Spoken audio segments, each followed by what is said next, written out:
Abra sua Bíblia no Evangelho de Marcos, por favor.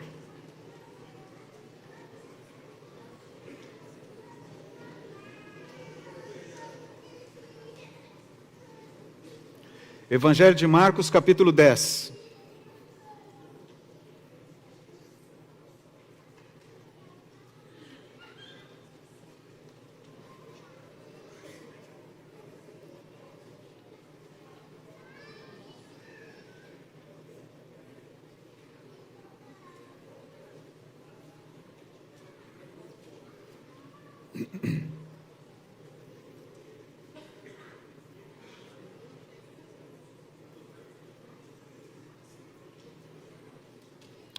Pode deixar aberto aí que nós vamos estudar a palavra de Deus a partir desse texto.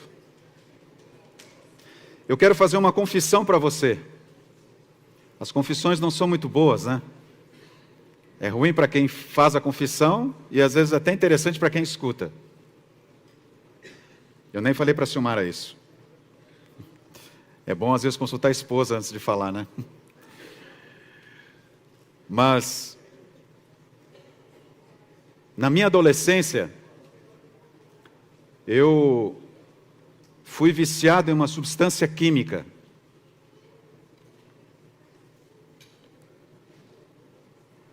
Era a minha paixão, era a minha luta e era o meu vício.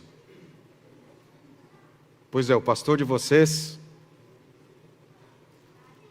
era viciado nisso aí. Vocês estavam pensando o quê? Todo mundo ficou assustado agora, né? É antiga, mas eu consegui essa, João, com muito sacrifício na internet, tá? Porque é do meu tempo. Era a minha paixão, o meu vício e a minha luta. Aí estou eu, na minha adolescência, minha lata de Nescau. Sim, eu era dependente de Nescau. Mas o meu sonho era comer Nescau de colher. E é óbvio que a minha mãe não deixava. Colocar no leite já é um problema. Já é um tormento para a tua saúde. E uma dificuldade, né, Daniel? Mas eu queria comer de colher. Ela escondia o Nescau bem alto assim. E eu arrisquei a minha vida pelo meu vício. Geralmente a gente faz isso pelo vício, né? Eu subi no balcão e do balcão subi na estante até eu pegar lá em cima a lata de Nescau. E quando ela não estava em casa, eu abri a lata de Nescau, peguei uma colher e pensei, eu vou dar só umas colheradinhas. Mas eu comi 1, 2, 3, 4. Quando eu olhei, eu já tinha comido a metade da lata de Nescau. E a minha mãe era muito firme comigo. Aí eu pensei, ela vai me dar um castigo da hora, então eu vou comer o resto da lata. Vou apanhar mesmo? Então, que vale a pena o castigo, né? Agora, gente, pergunta para mim se eu gosto de Nescau hoje. Nem estou falando questão de saúde, né? Não estou dizendo, claro, mas eu não quero nem saber de Nescau e nem gosto do cheiro de Nescau. Até me dá náusea de vez em quando. Por quê? Porque aquilo que era um vício para mim, que era uma dependência, professor Mateus, eu fui tanto, e perdeu o gosto para mim. Mas eu não quero falar para vocês de uma lata de Nescau aqui. Eu quero falar sobre o cristianismo, o teu cristianismo e o meu cristianismo. Jesus, a experiência de Jesus em nossa vida. Por que é que a gente conhece Jesus, fica encantado por Jesus, se apaixona por Jesus, faz parte até de uma comunidade, de uma igreja, e depois perde o interesse por Jesus? Por que isso acontece? Aí então, eu quero emendar uma pergunta para você, para a gente pensar. O teu cristianismo, como você considera? Ele tem mais frutos ou mais frustração? Responda aí para você. Quando você pensa no cristianismo, quando você pensa de vir à igreja, quando você pensa na tua vida como cristão, como religioso, você vê mais frutos disso ou vê mais frustração? O que isso significa para você? A frustração é um sentimento associado a uma sensação de impotência e desânimo que ocorre quando algo que era esperado falha e não acontece. Ou seja, você entrou para esse cristianismo esperando que acontecesse uma coisa e não aconteceu, e aí você vem com frustrações, e elas se acumulam, elas se somatizam. Desde cedo é-nos incutida a ideia de que se dermos o nosso melhor, se fizermos as coisas bem feitas, então tudo ocorrerá bem e nós teremos a recompensa do nosso esforço. Isso é um contexto para se ter uma frustração. Agora imagina isso transferido, transportado para o ambiente do cristianismo. Você como cristão, qual que é a tua leitura? Você pensa como cristão, se eu fizer tudo certinho, se eu for correto, se eu guardar os princípios, se eu preencher o compromisso ou o espaço de atitudes como cristão, o que vai acontecer? Vai dar tudo certo. E nós vamos ter uma recompensa. Só que essa recompensa não vem. Esse sentimento da frustração vem mostrar que mesmo quando fazemos de tudo, e talvez eu esteja falando para um cristão frustrado nesse momento, quando fazemos de tudo o que está ao nosso alcance, as situações podem não acontecer como nós esperamos. E aí vem frustração. E isso deve-se ao fato de que nem tudo depende exclusivamente de nós. De que não temos o controle de muitas coisas. E aí o que acontece? Nós ficamos desmotivados e sem energia para nos envolvermos novamente na mesma atividade. Por exemplo, você como cristão pensou, eu vou fazer parte de uma comunidade cristã onde todos são pessoas perfeitas, ou todas vão fazer tudo de bom para eu viver bem. E você chega aqui e não é isso. As pessoas não são como você quer, as pessoas não fazem o que você quer, as pessoas não dizem o que você quer, e às vezes até agem como você não quer e te magoa. E aí você pensa, o que eu vou fazer? Nós revoltamos-nos porque sentimos que o nosso empenho e trabalho árduo não deram frutos. O que é cristianismo? Eu já tenho ouvido essa palavra. Eu não vou mais na igreja, pastor. A igreja é tóxica. As pessoas são tóxicas. Por quê? Eu estou ouvindo alguém frustrado falando, eu pensei que o cristianismo fosse, e não é. Não nos levaram aos lugares que gostaríamos, que estávamos à espera e dos quais consideramos ser merecedores. E aí tem uma coisa importante para nós entendermos aqui, um resumo básico. A frustração e a satisfação são frutos do quê? Da expectativa. É bom termos expectativas, e elas acontecem e são importantes. Mas, como que eu lido com isso? A frustração, diz a doutora Catarina Matias, que é uma psicóloga especialista nesse contexto, e ela diz, a frustração tem ainda assim um efeito positivo no desenvolvimento, pois promove a autonomia e a resiliência. Aí agora olhamos para nós como cristãos. Eu venho para um ambiente onde as pessoas às vezes não agem como deveriam de ser cristãs. O que eu tenho que fazer?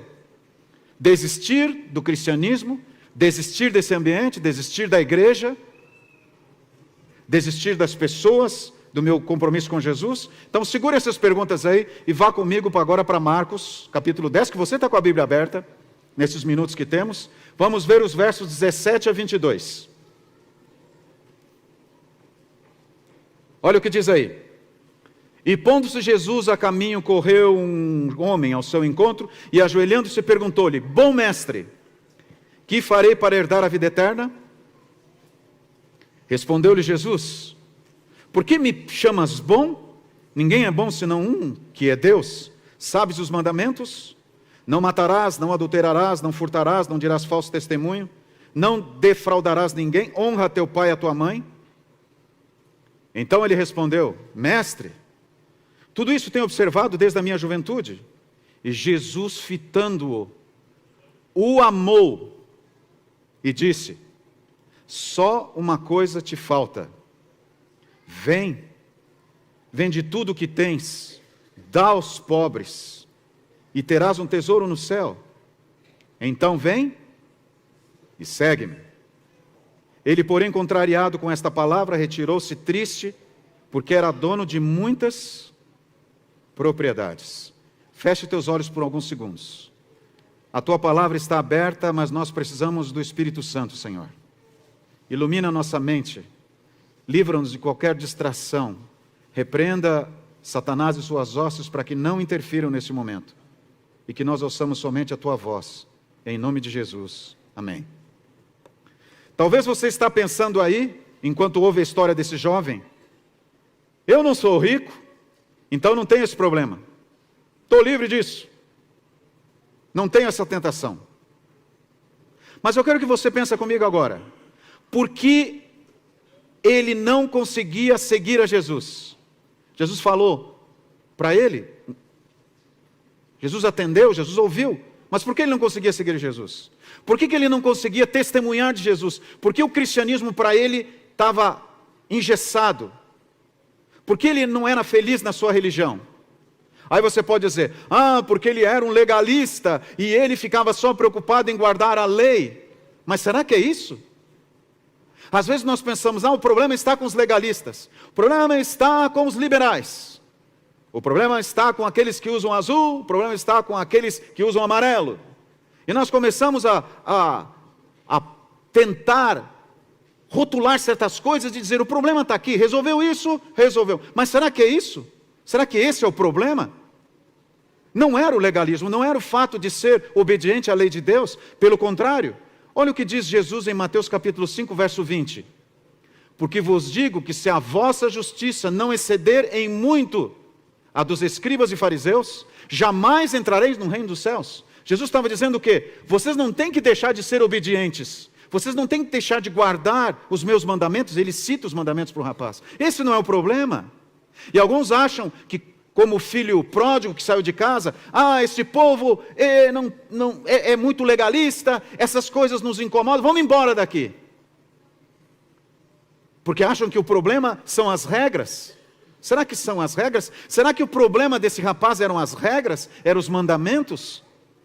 Mas se você olhar para o filho que ficou em casa, o filho mais velho, ele cumpria as regras, não foi embora, só que ele também não era feliz. O filho que saiu e não queria obedecer os mandamentos, e o filho que ficou, os dois eram infelizes. E esse rapaz era infeliz. Vamos tirar algumas lições de Marcos, capítulo 10, neste momento para nós. A primeira delas, e pondo-se Jesus a caminho, correu um homem ao seu encontro. Ansiedade por uma resposta, uma solução. Esse rapaz estava desesperado. O cristianismo dele não estava, a religião dele, ele não era feliz. E ele fazia de tudo, mas não era feliz. Você é alguém que está sentado neste momento e tem lutado para ser feliz e procurado uma referência no seu cristianismo, na sua religião? Quem sabe está culpando determinado grupo, determinadas pessoas? Esse rapaz correu porque ele não aguentava mais. Ele estava sofrendo.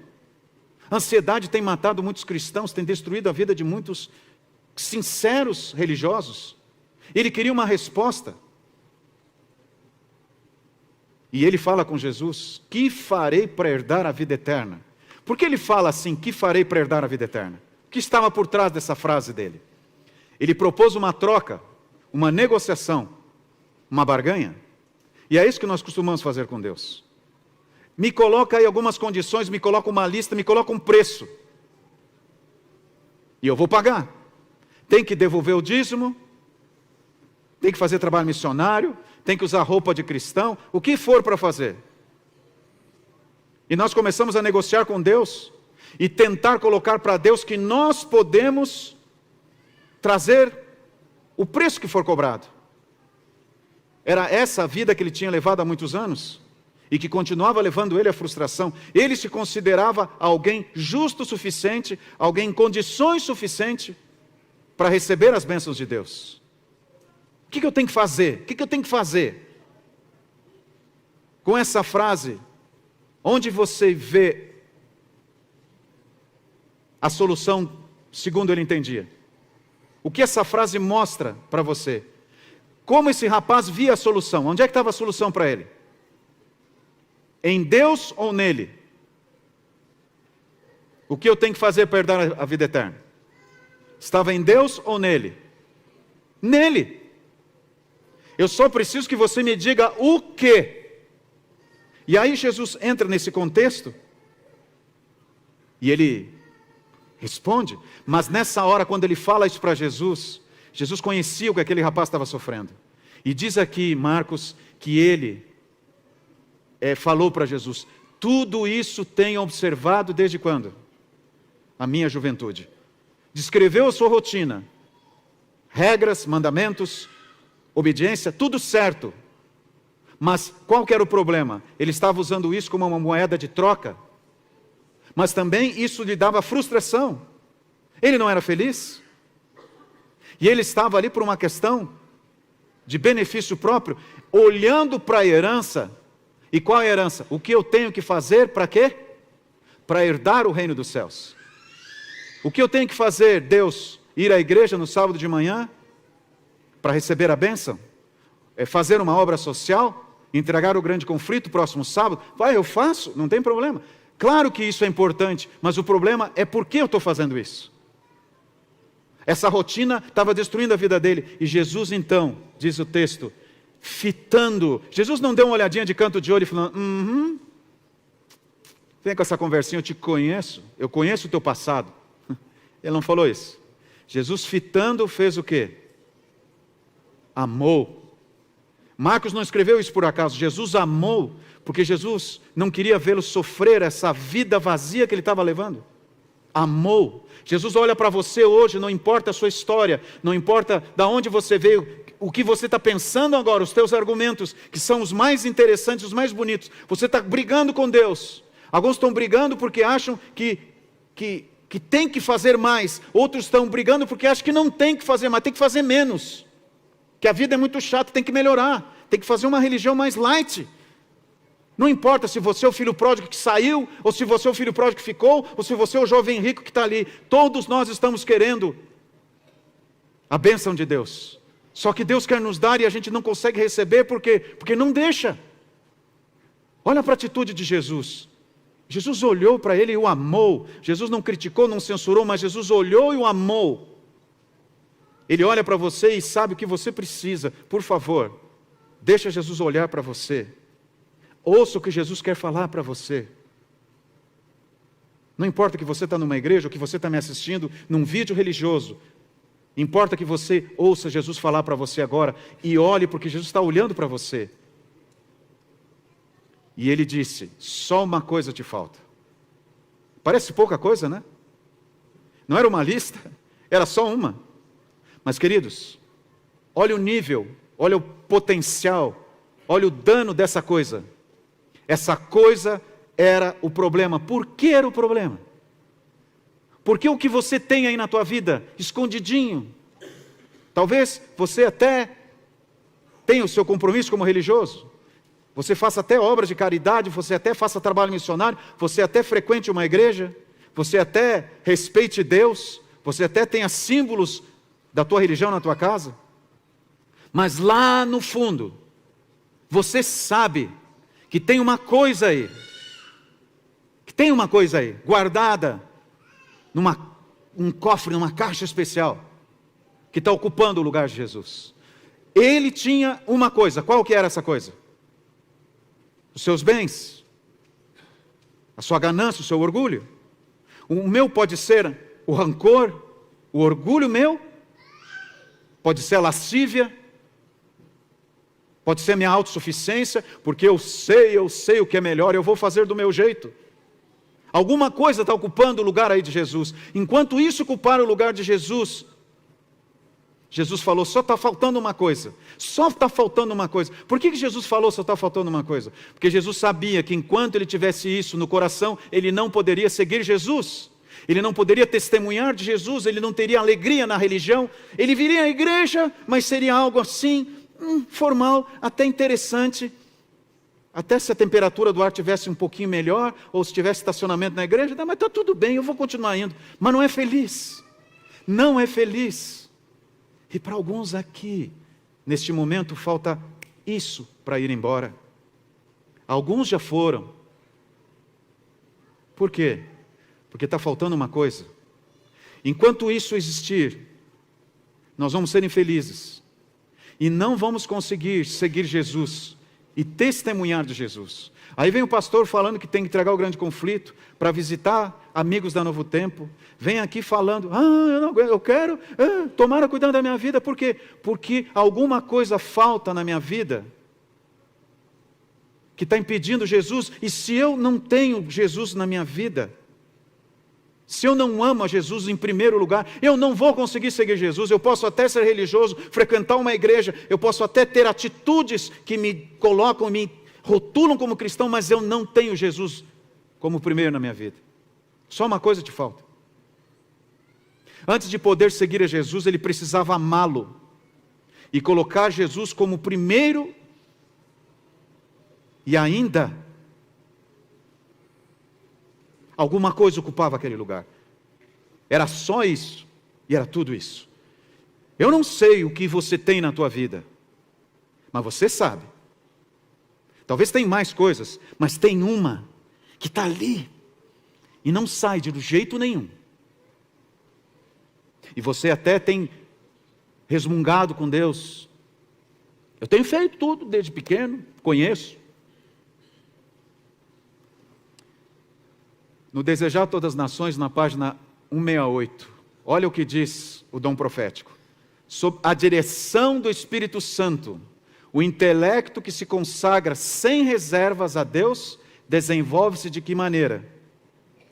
Harmonicamente. Por que eu não estou me desenvolvendo de maneira harmoniosa no meu cristianismo? Parece que parei no tempo, parece que fiquei estagnado, parece que não tem mais alegria, e estou aqui numa formalidade, numa rotina. E às vezes procurando outros caminhos, outras luzes, outras coisas interessantes. Por quê? Porque eu estou me relacionando com Deus, de que maneira? Com reservas. Uma coisa me falta, que está ocupando o lugar de Cristo, eu tenho essa reserva. Aí o Espírito Santo não consegue, não que ele não tenha poder, ele não tem autorização da minha parte para ficar na minha vida. Ele não tem autorização. Não tem. E ele vai respeitar. E o diabo vai ter o direito de interferir na minha vida e de me controlar. Aí cada dia o meu cristianismo se torna mais chato, mais triste. E aí as pessoas que vivem nesse ambiente também. E aí nós batemos assim e ninguém se relaciona. A gente... E aí ninguém consegue viver. Aí assim, vou embora daqui porque essa igreja é tóxica. Porque as pessoas... Eu não sou feliz aqui. Mas o problema está com as pessoas. É que essa igreja ou outra igreja, onde está o problema? Está comigo. Sem que Cristo seja o primeiro na minha vida, eu não vou conseguir fazer isso. E ela continua. E é fortalecida para compreender e cumprir o que Deus requer. O caráter fraco e vacilante muda-se em outro forte e firme. Lembra daquele caráter que ainda tinha uma coisa que separava ele de Jesus? Agora ele decidiu tirar essa coisa da sua vida. Ele resolveu tirar da sua vida. E agora que ele resolveu tirar da sua vida, o Espírito Santo pode entrar. Então aquele caráter fraco, que às vezes se sentia incomodado de levantar sábado de manhã para ir para a igreja, ou num culto de domingo, no culto de quarta, ou dar um testemunho, ou ser fiel a Deus. Agora ele tem força. Por quê? Porque ele é fortalecido por ele? Não, pelo poder de Deus. E ela continua. A devoção contínua estabelece uma relação tão íntima entre Jesus e seu discípulo, que o cristão se torna como ele. De que maneira, queridos? Em espírito e em caráter. Você se torna parecido com Jesus. Mas aonde vem isso? Da onde vem isso? Da devoção contínua. De você limitar, enfraquecer a tua natureza pecaminosa. E você, com a ajuda de Deus, eliminar da sua vida essa coisa. Só uma coisa te falta, que está impedindo isso. Para quem eu estou falando de manhã aqui? Teu problema é ser fiel a Deus? Você sabe. Mediante ligação com Cristo, terá visão mais clara e ampla. O discernimento se tornará mais penetrante, mais equilibrado o juízo. Olha a obra de Deus. Não é só amar a Jesus. Marcos descreve outra atitude na sequência definida pelo próprio Jesus. Qual que é essa sequência? O que Jesus falou para o rapaz? Então vem e segue-me. Você quer seguir Jesus? E seguir Jesus não é simplesmente acreditar nele. A entrega é acompanhada de atitude, de ação. Seguir envolve testemunho, mas somente a testemunho se eu amá-lo. O rapaz inverteu as coisas. Jesus falou: uma coisa te falta, eu preciso ser o primeiro na tua vida. Deus não é o primeiro na tua vida, então vai e resolva isso. Aí então, não fica só nisso. Você, quando decide amar Jesus, você decide ir na contramão desse mundo. O que o diabo está fazendo hoje? Ele está fazendo de tudo para você esquecer de Jesus, para você duvidar de Deus, duvidar do amor de Deus, da sabedoria de Deus, para você ficar distraído muito tempo e não ter tempo para Deus, para você cada dia mais acreditar nos homens, nas rotinas da vida, nos recursos humanos e menos em Deus. Assim vai. Por quê? Cada dia menos Deus, mais você. E aí o inverso. Você aprende a amá-lo? Aquele que anela ser de utilidade a Cristo é tão vivificado pelo vitalizante poder do sol da justiça, que o que vai acontecer, queridos? Que é habilitado a produzir muito mais fruto para quem? Para a glória de Deus. Aí você pergunta: mas pastor, a salvação não é pela graça? Por que a gente tem que produzir fruto? Por que a gente tem que dar testemunho? Por que eu tenho que obedecer a Deus? Primeiro, porque é um resultado, é um fruto, diz ali, para a glória de Deus. Então como é que isso funciona? Vá comigo para o Evangelho de João. Você tem 2 livros aí para frente, Marcos, Lucas, aí tem João. Capítulo 14. Fica aí que nós vamos ler 3 textos daqui agora, nesse final. São João capítulo 14, verso 15. Olha o que o rapaz não tinha entendido e tinha invertido. Se me amais, guardareis os meus mandamentos. Que mandamentos são esses? Aqueles mandamentos que Jesus falou lá para o rapaz. Mas o que Jesus diz aqui? Se. Mas pastor, tem gente que não ama e guarda, claro, mas não faz como deveria ou como precisa. Faz de maneira o quê? Obrigada ou para negociar ou barganhar com Deus. Eu faço aqui, você me dá lá. Não funciona assim porque tem frustração, tem infelicidade. Não é assim. Esse é o plano de Satanás. O plano de Jesus qual que é? Me ama, mas não me ama também. Me ama acima de tudo. E você vai me obedecer. Agora, olha aqui, no João 15, um capítulo depois, versos 8 e 10. Primeiro verso 8. Nisto é glorificado meu Pai, em que deis muito fruto, e assim vos tornareis meus discípulos. Por que é que eu preciso obedecer a Deus, guardar mandamentos e obedecer o que está na palavra de Deus? Se eu sou salvo pela graça. Primeiro, porque vai ser um fruto. Se eu amo, vai ser um fruto. Isso é óbvio, ok. Mas por que eu faço? Porque quando eu faço, eu glorifico a Deus pelos meus frutos. Quando as pessoas olham para mim, veem que eu venci meu vício, veem o meu casamento, veem a minha atitude bondosa com os outros, veem a minha atitude de pensamentos puros, veem a minha mudança, o que as pessoas fazem? Uau! O que é isso? Aí você diz: é o que Jesus fez para mim. E as pessoas glorificam a Deus e dizem: somente o poder de Deus pode fazer isso, e você também glorifica. Então, os nossos frutos, eles são importantes? A minha obediência é importante para Deus? Sim ou não, igreja? Sim! Jesus estava dizendo para o rapaz: amigo, você é um legalista, você não precisa fazer Não, Jesus falou: a tua justiça tem que exceder a justiça dos fariseus.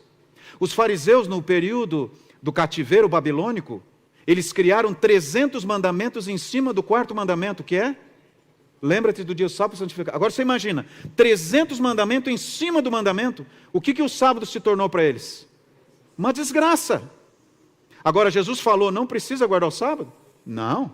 Ele falou: vocês não têm que fazer como eles, a justiça de vocês tem que exceder a justiça deles. Por quê? O sábado é um dia em que eu sou honrado como Criador. Você faz as tuas coisas a semana toda. No 7º dia é meu. Você tem 6, eu tenho 1. mas faça de maneira feliz e me obedeça e me honra nesse dia. Agora, o que eles aprenderam? Se você desse 299 passos e faltasse um passo para 300, você só podia dar 300 passos no sábado. Então tinha que esperar o pôr do sol parado na frente da casa do Zacarias. O que você está fazendo aí, Marco? É que eu já dei 299, só posso dar 300. Ah, tá, você quer um guarda-chuva, quer uma água aí? Pode trazer, mas coloca na boca que eu não posso fazer assim, porque isso não é trabalho. Eles amarravam o lenço aqui, porque quando estava calor, e claro, faz muito calor, se eles pegassem o lenço do bolso e passassem, era trabalho. Então eles faziam assim. Aí não era trabalho. Vocês viram aonde que eles chegaram? Que tipo de adoração é essa? Glorificavam a Deus com isso?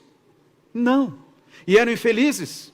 Mas Jesus não disse, não precisa. Jesus falou, exceda para que você possa glorificar o meu Pai. Glorifique o meu Pai. Não seja infeliz. E olha o que ele fala no verso 10. Se guardardes os meus mandamentos, permanecereis no meu amor. Esse amor que você decidiu por Jesus, que você escolheu, ele não é uma canção romântica, não é um relacionamento de Hollywood cinematográfico. Ele é um compromisso. E como é que eu sei que eu estou nesse compromisso? Quando eu obedeço, quando eu faço por amor, eu fortaleço isso. E o que disse Jesus? Não é o Marco que está falando. Quem é que está dizendo? Jesus está dizendo o quê? Permanecereis no meu amor. Quer dizer, você ama e você obedece porque você ama. Mas quando você obedece porque você ama, você continua amando mais. Mas aonde começou? Onde foi a origem? Onde começou tudo? Quando você decidiu amar Jesus. Mas quando você decidiu amar Jesus, você deixou de obedecê-lo? Não, porque você está dando frutos disso e você está glorificando a Deus, mas você está fortalecendo o teu amor. E aí, o teu cristianismo passa a ser feliz. Queridos, vocês desculpem os trajes, mas esse sou eu, quando bebê.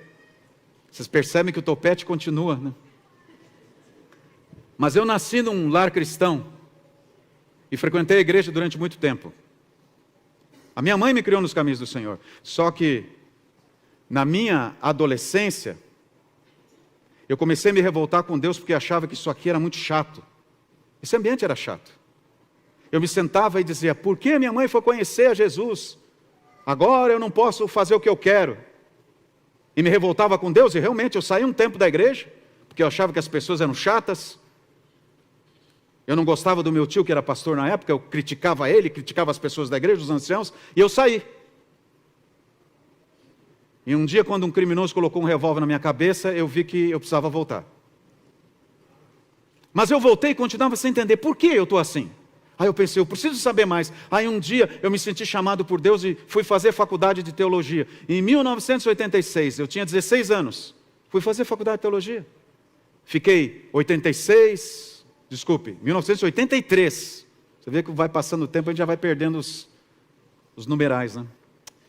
Mas foi 83 fazendo teologia, 84 fazendo teologia, 85 fazendo teologia, 86 eu terminei minha faculdade e aí estou eu na minha formatura. Há 15 quilos atrás, com a minha mãe, entrando na igreja do IAE, 1986, quando eu terminei a faculdade, a graduação em bacharel em teologia. Depois fiz o mestrado e o doutorado. Mas eu continuava ali triste, brigando com Deus, eu não entendia. Eu pensei, agora que eu sei teologia, terminei a faculdade com 20 anos, fui ser pastor com 20 anos no Mato Grosso. Eu pensei, agora pastor, faculdade, aquelas salas de aula, aquela coisa toda. Cheguei lá, as pessoas me pedindo as coisas, me perguntando, eu não sabia responder, desesperado. Só que eu sentava, queridos, na igreja, continuava frustrado. Eu pregava um sermão, as pessoas olhavam para mim e diziam, puxa, que legal. Mas eu ia para casa acabado, frustrado, triste, porque eu não era feliz. Eu dizia, eu sou um hipócrita. Aí sabe o que eu pensei? Vou sair da igreja. Não vou sair, não posso. Já saí uma vez, não deu certo. Então vou sair do ministério. 6 meses depois que eu comecei a trabalhar no Mato Grosso, 1987, Eu fui na sala do meu presidente e entreguei minha credencial para ele. Eu tinha 20 anos de idade. Falei, pastor, não quero ser pastor, não sirvo para ser pastor. Porque você cometeu algum pecado? Falei, não tem problema. Geralmente penso, não fiz nada de errado. Só que eu não sirvo para ser pastor, porque eu acho que não dá certo. Filho, você que sabe, pensa. Saí de lá, fiquei procurando emprego. Fui ser locutor de FM. Tito, já fui locutor de rádio FM. Naquele tempo que você tinha que cuidar dos 2 discos de vinil no prato e tinha que cuidar da vinheta lá na hora que chamava para os comerciais, era um negócio, era um malabarismo, e você falava, radioatividade, você com Marquinhos Lamarques aqui, Curitiba, Cuiabá, aquela coisa toda. Eu falei, agora, uau! Deu certo? Estava mais infeliz e mais triste. Aí fui trabalhar no governo, na Secretaria de Justiça. Com o secretário de Justiça, eu tinha um motorista e um segurança. Eu entrava em lugares que só alguns podiam entrar. Tinha uma credencial. Um sargento da polícia era meu segurança. Um guarda-roupa.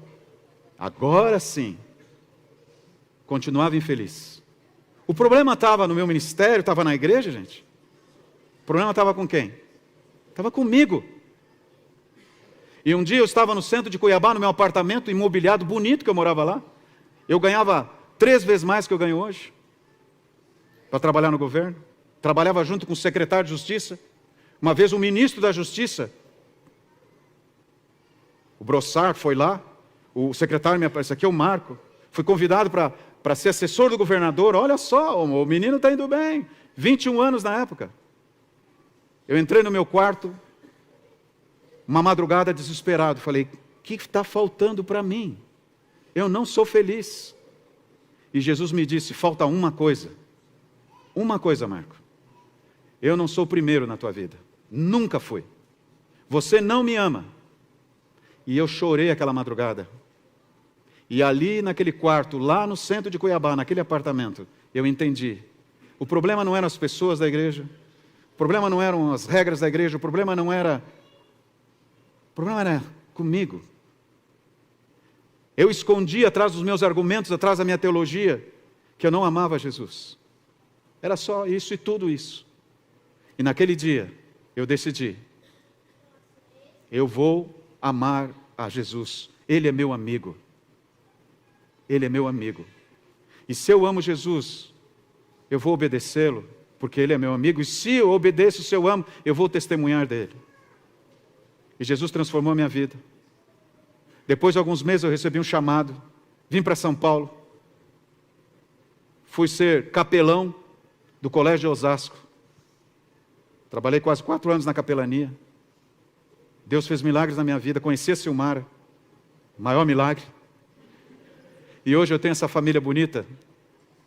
O Marcos, que está de óculos, é o mais velho, e o Rafael é o mais novo. E a Silmara, e eles só tiram fotos com a mãe.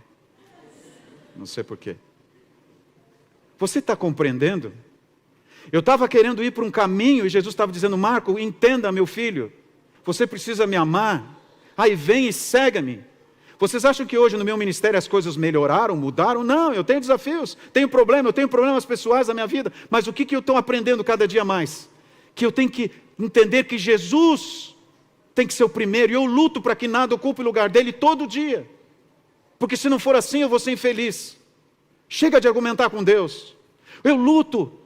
Porque daí, quando eu aprendi a amar Jesus, falar dele é uma coisa tão importante. Porque eu não tenho perfeição, queridos, eu tenho uma luta para fazer isso. Mas porque eu faço e isso me faz bem? Porque eu amo Jesus.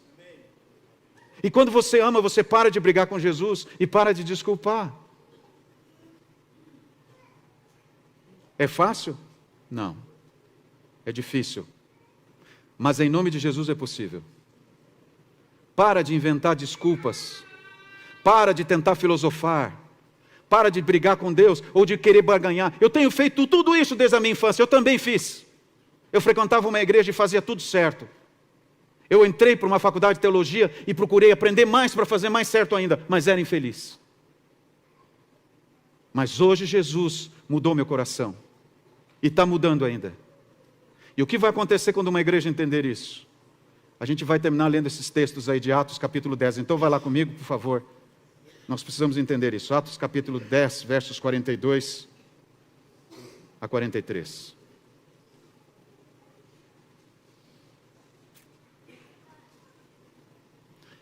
E perseveravam na doutrina dos apóstolos, e na comunhão, no partir do pão e nas orações.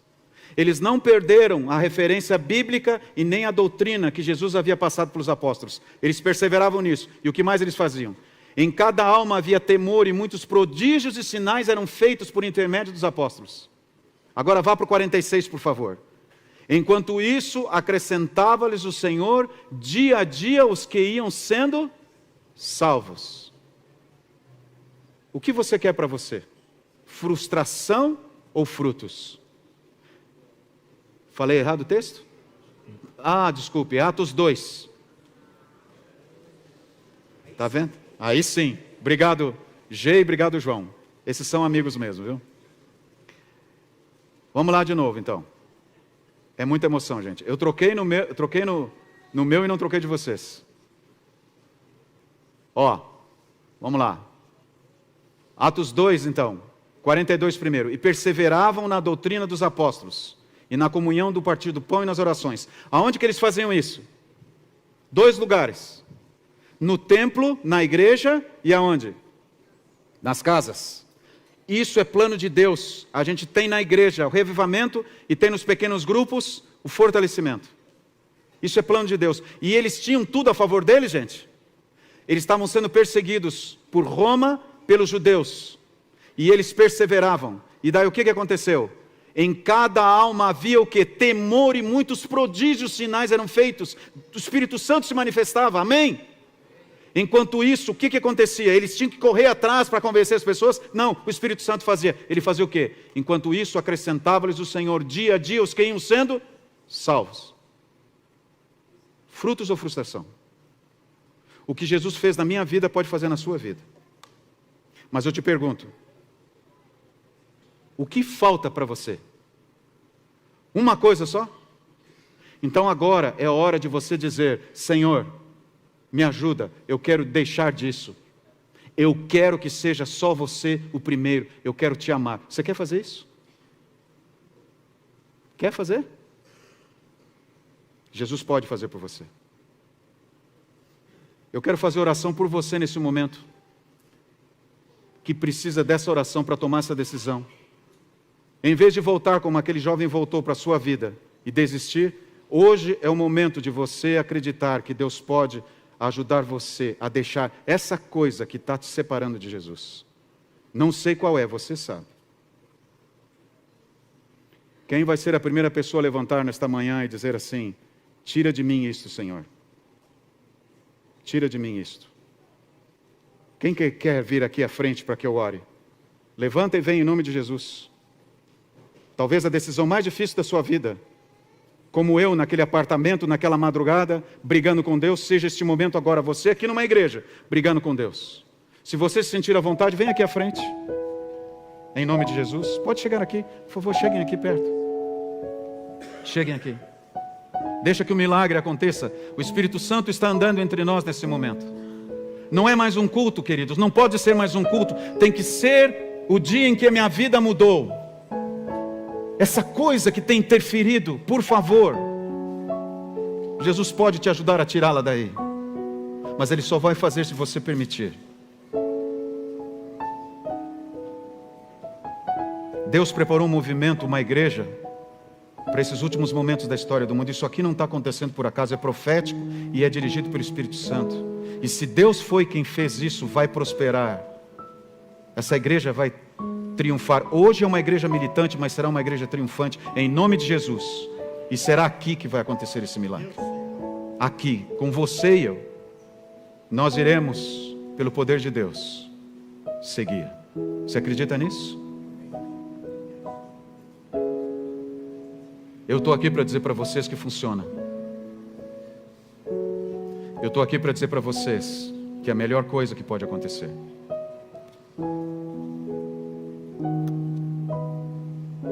Eu queria aquele microfone Sennheiser, está por aí? Obrigado. Escuta só. Ouça a voz do Espírito Santo aí agora. E fala para Deus o que precisa ser feito. Não vá para casa e continua do mesmo jeito. Há uma luta aí. Satanás quer manter você grudado aí. E Satanás vem perto de você e agora argumenta com você. Não ouça esse homem. Ele é mais um. Isso não precisa. Ele fez isso comigo durante muito tempo, por isso que eu sofri. Mas agora você não precisa ouvir mais a voz do mal. Ouça o Espírito Santo. Escuta.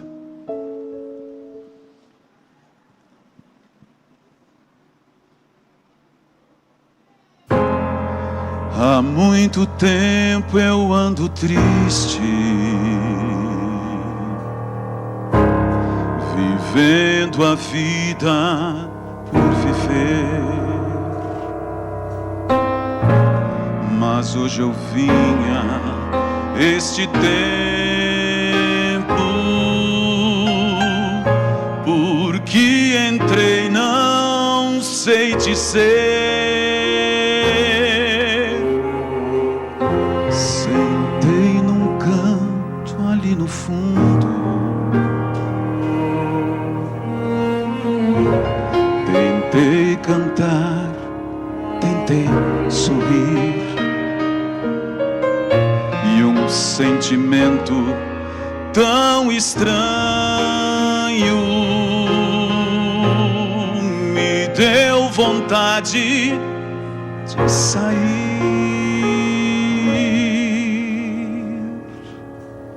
Foi quando tudo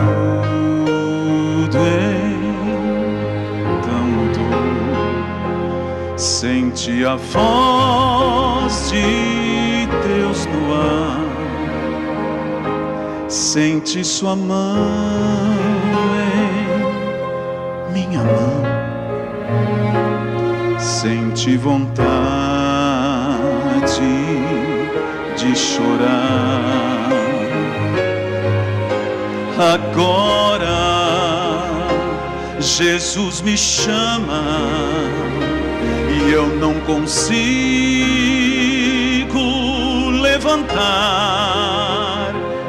Estou tremendo e comovido, mas não tenho forças para lutar. Senhor, estou tão fraco. Senhor, em luta estou. Senhor, não tenho forças, mas vou. Agora é o momento de você vir. Se você sente isso, venha. Agora Jesus me chama e eu não consigo levantar. Estou tremendo e comovido, mas faltam forças para lutar. Senhor, estou tão fraco. Senhor, em luta estou. Senhor, não tenho forças, mas vou.